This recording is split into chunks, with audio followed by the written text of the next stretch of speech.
ទស្សនៈរបស់យើងសម្ដែងដោយ Chito Seiyura ដែលសាររឿងមួយហ្នឹងគឺនិយាយអំពីអាតួប្រុសរបស់យើងវាទទួលបដិវហេតុធ្វើឲ្យដៃទាំងពីររបស់វាប្រើការកើតអញ្ចឹងហើយក៏ប្រើសេវាកម្មអ្នកមើលថែផ្ទាល់ខ្លួនមកដល់ផ្ទះហ្នឹងគឺជាតួស្រីយើងនេះឯងហើយតួស្រីយើងនេះគឺជាមនុស្សមុខមាំមិនសូវបញ្ចេញអារម្មណ៍ទេ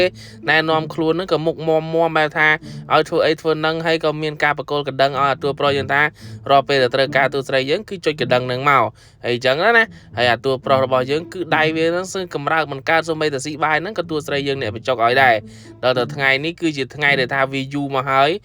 វាមិនសូវបានមានការដែលថាមានការរំញោចអីចឹងណាអញ្ចឹងហើយឲ្យតួស្រីយើងជួយរំញោចឲ្យតិចមកព្រោះដៃទាំងពីររបស់វាប្រើការហើយអញ្ចឹងហើយតួស្រីយើងជាលក្ខណៈពិសេសក៏ជួយម្ដងទៅក៏មានអីខ្ចាយដល់ទៅពេលអញ្ចឹងហើយអានោះគឺរំភើបអបអរតែម្ដងបែបថាញាប់ញ័រតែម្ដងដល់ទៅពេលអញ្ចឹងហើយយល់ពីអារម្មណ៍តួស្រីយើងការពិតទៅមិនមែនជាមនុស្សមើងម៉ាត់អីប្រហែលទេតួស្រីយើងក៏មានអារម្មណ៍ថាស្រឡាញ់ចូលចិត្តអីដូចគ្នាបែបថាអញ្ជើញជួលអីដែរអញ្ចឹងណាហ្នឹងហើយត្រូវគ្នាមានអីទៀតខ្ចាយលើខ្ចាយពេញណាពេញណីតែម្ដងរហូតដល់ថ្ងៃដែលអាតួប្រុសយើងជីហើយតួស្រីរបស់យើងក៏ត្រូវត្រឡប់ទៅវិញដូចគ្នាក៏ប៉ុន្តែអាតួប្រុសយើងថាដៃវាជាក៏ពិតមែនក៏ប៉ុន្តែចិត្តកាយវាពេលនេះគឺត្រូវការតួស្រីយើងអញ្ចឹងហើយ